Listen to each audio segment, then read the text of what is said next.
Assalamualaikum warahmatullahi wabarakatuh dan salam sejahtera. Nama saya Siti Aisyah Alifah binti Muhammad Azri dari SK Intan Perdana. Pada hari ini saya ingin membentangkan sesi buku yang sangat menarik berjudul Perang Salib Ketiga Tumpasnya Richard the Lionheart, karya penulis terkenal Abdul Latif Talib atau dikenali sebagai Pak Latif.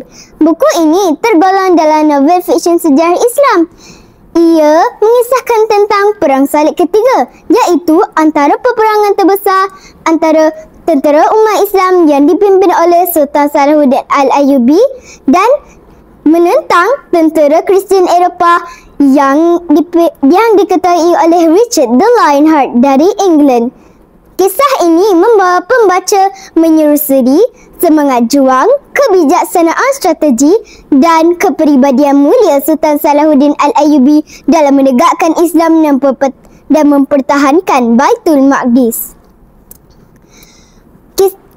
Walaupun berdepan dengan musuh yang kuat dan hebat, baginda tetap berpegang teguh dalam prinsip Islam, iaitu tidak membunuh orang yang tidak bersalah dan sentiasa menunaikan janji.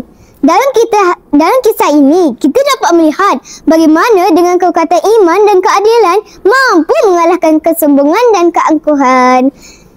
Pengajaran daripada buku ini ialah kita perlu mencontohi sifat-sifat yang ditunjukkan Sultan Salahuddin Al-Ayyubi seperti keberanian, keikhlasan, kejujuran dan belas kasihan.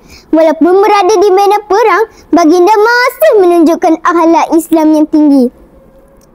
Buku ini juga mengingatkan kita bahawa kemenangan sebenar bukan datang daripada kekuatan senjata, malah daripada keteguhan iman dan perpaduan umat Islam. Mengapa buku ini menarik perhatian saya untuk membaca? Buku ini menarik perhatian saya untuk membaca kerana ia menggabungkan kisah sejarah dan nilai Islam dalam satu penciptaan yang sangat menarik. Gaya penulisan Abdul Latif Talib mudah difahami, seolah-olah saya dapat melihat sendiri peperangan itu berlaku di hadapan mata saya. Selain itu, saya juga tertarik dengan watak Sultan Salahuddin Al-Ayyubi yang berjiwa besar dan tidak pernah sombong walaupun berkuasa. Buku ini membuatkan saya lebih menghargai sejarah Islam dan bangga menjadi seorang Muslim. Kesimpulannya, Perang Salib Ketiga Tumpasnya Richard the Lionheart ini bukan sebuah kisah peperangan, malah kisah keimanan, kepimpinan dan belas kasihan.